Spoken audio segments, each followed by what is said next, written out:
সুপ্রিয় শিক্ষার্থী বন্ধুরা আসসালামু আলাইকুম। ওয়ার্ডপ্রেস বাংলা টিউটোরিয়ালের নতুন একটি ভিডিওতে আপনাদের সবাইকে আবারও স্বাগতম জানাচ্ছি। আমি ফ্রিল্যান্সার মান্নান।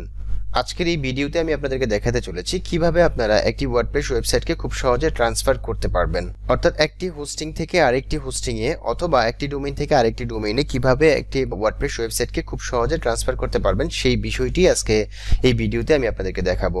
আর এই কাজটি করব আমি একটি প্লাগইন ব্যবহার করে, যে প্লাগইনটির নাম হচ্ছে ডুপ্লিকেটর। তো ডুপ্লিকেটর প্লাগইন ব্যবহার করে আপনি কিভাবে একটি ওয়েবসাইটকে খুব সহজে ট্রান্সফার করতে পারবেন সেই বিষয়টি আমরা এখন দেখব।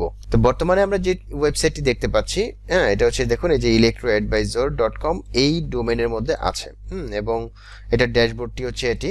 এখন এখান থেকে আমরা ট্রান্সফার করে এটাকে নিয়ে যাব হচ্ছে digitalhostbd.xyz এই ডোমেইনের মধ্যে, অর্থাৎ এটা অন্য একটা হোস্টিং এর মধ্যে আছে, অর্থাৎ একটা হোস্টিং থেকে আরেকটা হোস্টিং এ আমি ট্রান্সফার করব। তো ট্রান্সফার করার জন্য প্রথমে আমাদের যে কাজটি করতে হবে, প্রথম স্টেপে আমাদেরকে একটা প্লাগইন ইনস্টল করতে হবে। এর জন্য প্লাগইনসে গিয়ে অ্যাড নিউতে ক্লিক করছি। সার্চ প্লাগইনসে এসে লিখব ডুপ্লিকেটর। এই হচ্ছে প্লাগইনটি, duplicator WordPress migration and backup plugin. এটা অলরেডি প্রায় 10 লক্ষর উপরে অ্যাক্টিভ ইনস্টলেশন রয়েছে এবং 4004টি হচ্ছে এর 5 স্টার রিভিউ। বুঝতেই পারতেছেন কতটা জনপ্রিয় প্লাগইন এটি। তো ইনস্টল নাও বাটনে ক্লিক করছি। তো প্লাগইনটি প্রথমে ইনস্টল হয় না, ফেল দেখাচ্ছিল, পরে আবার যখন ইনস্টল বাটনে ক্লিক করলাম দেখুন ইনস্টল হয়ে গেছে। দেন অ্যাক্টিভেট বাটনে ক্লিক করছি। দেখতে পাচ্ছি প্লাগইনটি অ্যাক্টিভেট হয়ে গেছে। এখন আমরা এর যে উইজেট সেটআপ রয়েছে সেটা করব। Welcome to duplicator. এখন দেখুন এখানে দুইটা বাটন রয়েছে, একটা হচ্ছে ক্রিয়েট ইউর ফার্স্ট প্যাকেজ আর একটা হচ্ছে রিড দি ফুল গাইড। তো আপনি চাইলে পুরো গাইডটা পড়ে নিতে পারেন, তো আমি আর পড়ছি না, আমি ডিরেক্ট এখানে ক্রিয়েট ইউর ফার্স্ট প্যাকেজ, অর্থাৎ আমি এই পুরো ওয়েবসাইটের একটা প্যাকেজ তৈরি করব। এর জন্য এই বাটনটিতে ক্লিক করে দিচ্ছি। আপনি চাইলে নেমটা এখান থেকে চেঞ্জ করে দিতে পারেন, তো আমি এই নেমটাই রাখছি। দেন হচ্ছে নিচের দিকে যাব, একটা আর্কাইভ তৈরি হবে এবং একটা ইনস্টলার তৈরি হবে। এর জন্য আমি নেক্সট বাটনে ক্লিক করে দিচ্ছি। এখন পুরো সাইটটা একবার স্ক্যানিং হলো। স্ক্যানিং হওয়ার পর দেখুন এখানে সবকিছু গুড আছে, অর্থাৎ সবকিছু ঠিক আছে। এই যে yes continue with the build process, এখানে টিক মার্ক দিয়ে দেবো। টিক মার্ক দেওয়ার পরে দেন এই যে বিল্ড বাটন অ্যাক্টিভ হয়েছে। এখন আমরা বিল্ড বাটনে ক্লিক করলেই আমাদের যে প্যাকেজটি সেটা বিল্ড হয়ে যাবে। তো আমি বিল্ড বাটনে ক্লিক করে দিচ্ছি। দেখতে পাচ্ছেন বিল্ডিং প্যাকেজ, অর্থাৎ এটা কিছুক্ষণের মধ্যেই রেডি হয়ে যাবে আশা করি। সুপ্রিয় শিক্ষার্থী বন্ধুরা, তো দেখুন আমাদের যে প্যাকেজ সেটা কিন্তু অলরেডি রেডি হয়ে গেছে, বা এখন আমরা ডাউনলোড করব। এই যে ইনস্টলার এবং আর্কাইভ, তো আমাদের এই দুইটা প্যাকেজই লাগবে। এর জন্য যে ডাউনলোড বোথ ফাইলস এখানে ক্লিক করে দিতে পারেন, অথবা একটা করে আপনি ডাউনলোড করতে পারেন। তো আমি ডাউনলোড বোথ ফাইল এইখানে ক্লিক করে দিলাম। দেখতে পাচ্ছি আমাদের ইনস্টলার অলরেডি ডাউনলোড হয়ে গেছে। এখন আমাদের যে আর্কাইভ প্যাকেজটা সেটাও ডাউনলোড হচ্ছে। ওকে ফাইন, তো আমাদের দুইটা প্যাকেজই ডাউনলোড কমপ্লিট হয়ে গেছে। তো আমরা যে ডোমেইনের মধ্যে এই প্যাকেজটি তৈরি করেছি, এখন আমরা সেই ডোমেইনে না, আমরা এখন কাজ করব হচ্ছে সি প্যানেলে, অর্থাৎ আমরা যেখানে ট্রান্সফার করে নিয়ে যাব যে digitalhost.xyz, আমরা এখানে ট্রান্সফার করে নিয়ে আসব। তো এর জন্য এখন আমরা যাব হচ্ছে যে ফাইল ম্যানেজারে। ডিরেক্ট আপনি এখানে যেতে পারেন, এখান থেকে যেতে পারেন, অথবা আপনি সার্চ করে ফাইল ম্যানেজারে যেতে পারেন।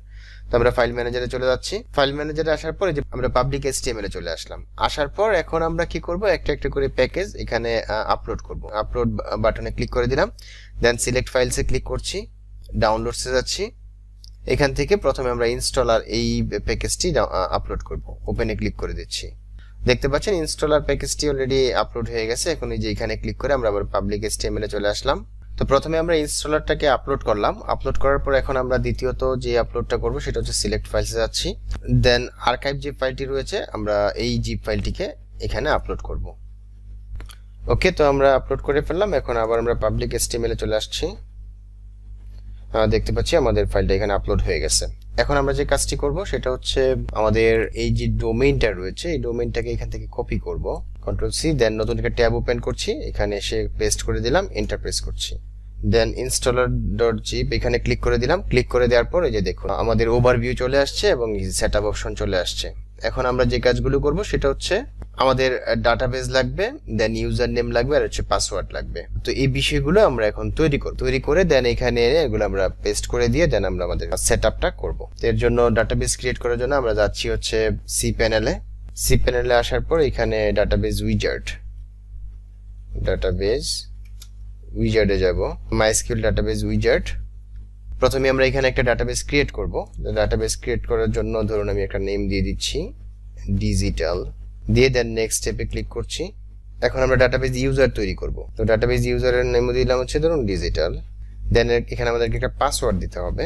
তো পাসওয়ার্ডটা অবশ্যই মনে রাখবেন যে কি পাসওয়ার্ড দিলেন। এখানে আমি জেনারেট করে দিচ্ছি পাসওয়ার্ডটা। ধরুন আমি এই পাসওয়ার্ডটা একটু চেঞ্জ করে দিই। ওকে, আমি এই পাসওয়ার্ডটা এখান থেকে কন্ট্রোল সি চেপে কপি করছি। তো ধরুন আমি এখানে একটা নতুন টেক্সট ডকুমেন্ট ওপেন করে নিলাম। দেন হচ্ছে গিয়ে এখানে এসে আমি পাসওয়ার্ডটা পেস্ট করে দিলাম। পেস্ট করে দিয়ে দেন এই যে এখানে দিয়ে দেন ইউজ পাসওয়ার্ড, এখানে আমি পাসওয়ার্ডটা পেস্ট করে দিলাম। দিয়ে দেন এখানে ক্রিয়েট ইউজারে ক্লিক করে দিচ্ছি, don't save. Then all privileges এখানে টিকমার্ক দিয়ে দেবো, মানে সবগুলোতে টিকমার্ক থাকবে। এরপর হচ্ছে গিয়ে মেক চেঞ্জেস, অর্থাৎ ডাটাবেসটা আমরা কি করতেছি, ডাটাবেসের সাথে ইউজারটা কানেক্ট করে দিচ্ছি। এখানে মেক চেঞ্জেসে ক্লিক করে দিলাম। ওকে, তো আমাদের ডাটাবেস তৈরি করলাম এবং ডাটাবেসের সাথে ইউজার কানেক্ট করে দিলাম। এখন আমরা চলে যাব হচ্ছে ডুপ্লিকেটর এই অপশনে। অ্যাকশন এমটি ডাটাবেস দেখাচ্ছে, ওকে এটা থাক। দেন হচ্ছে লোকাল হোস্ট এটাও থাক। দেন ডাটাবেস নেম আমরা দিয়েছি কি ডিজিটাল। তো দেখুন এখানে এই যে ইউজার হচ্ছে ডাটাবেস ইউজার, এটা আর এটা হচ্ছে গিয়ে ডাটাবেস নেম। তো আমরা এই ডাটাবেস নেমটা এখান থেকে কন্ট্রোল সি চেপে কপি করে নিচ্ছি। কপি করে নিয়ে আমরা এখানে এনে পেস্ট করে দিলাম। এরপর হচ্ছে আমরা ডাটাবেস ইউজারটা লাগবে আমাদের, সো আমরা ইউজারটা এখান থেকে কপি করে নিচ্ছি, কন্ট্রোল সি। দেন এখানে এসে পেস্ট করে দিচ্ছি, চলে আসলো। দেন পাসওয়ার্ডটা আমাদের লাগবে, সো পাসওয়ার্ডটা আমরা এখানে কপি করে রেখেছিলাম, এখান থেকে কন্ট্রোল সি চেপে কপি করে নিচ্ছি। দেন হচ্ছে এখানে এসে পাসওয়ার্ডটা পেস্ট করে দিলাম। ওকে ফাইন, তো আমাদের এটা কমপ্লিট। এখন আমরা ভ্যালিডেট করব, অর্থাৎ ভ্যালিডেশন করব। এই জন্য ভ্যালিডেট বাটনে ক্লিক করে দিচ্ছি। তো আমরা দেখতে পাচ্ছি আমাদের ভ্যালিডেশনের সবকিছু এখানে পাস করেছে। এখন আমরা সিম্পলি যে I have read and accept all terms and notice এখানে ক্লিক করে দিয়ে আমরা নেক্সটে ক্লিক করে দিচ্ছি। নেক্সটে ক্লিক করে দেওয়ার পর এখানে ইনস্টল কনফার্মেশন আমাদের কাছে চাইতেছে, সো আমরা কি করব, এখন এই যে ওকে বাটনে ক্লিক করে দিচ্ছি। এখন এক্সট্রাক্টিং আর্কাইভ ফাইলস, এটা কাজ করতেছে। যখন এটা কমপ্লিট হয়ে যাবে আশা করি আমাদের পুরো কাজটাই কমপ্লিট হয়ে যাবে। ওকে, আমরা দেখতে পাচ্ছি এভরিথিং ডান। তো আমাদের ডুপ্লিকেটর প্লাগইন দিয়ে পুরো সাইটটাই কিন্তু ট্রান্সফার কমপ্লিট হয়ে গেছে। এখানে কি বলেছে দেখুন, এই যে admin login, then click the admin login button to login and finalize this install, auto delete installer files after login to secure site recommended. Okay, তো আমরা অ্যাডমিন লগইনে ক্লিক করে দিচ্ছি। দেখুন এখানে আমাদেরকে লগইন করতে হবে। আমাদের প্রিভিয়াস যে লগইন ডিটেইলস ছিল, অর্থাৎ প্রিভিয়াস আমরা যেখান থেকে ট্রান্সফার করে নিয়ে আসছি ওইখানে যে লগইন ডিটেইলস ছিল এখানে কিন্তু সেম ডিটেইলসটাই থাকবে। ঠিক আছে, তো আমরা লগইন ডিটেইলসটা দিয়ে দিচ্ছি। ওকে, তো আমরা এখন লগইন করছি। লগইন ডিটেইলস দেওয়ার পর দেখুন আমাদের সাইটটা কিন্তু একদম চমৎকারভাবে লগইন হয়ে গেছে।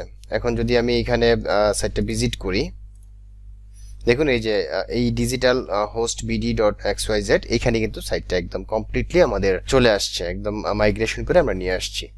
তো সেম ওয়েতে আপনারাও কিন্তু খুব সহজেই এই মাইগ্রেশনটা কমপ্লিট করতে পারবেন, জাস্ট ফলো করলেই হয়ে যাবে কিভাবে আমি কাজটা করেছি। দেখুন সেম সাইটটা কিন্তু এখন এই যে electroadvisor.com এখানে আছে এবং এই সাইটটাকে আমরা ট্রান্সফার করে নিয়ে গেছি কোথায়, এই যে ডিজিটাল হোস্ট bd.xyz।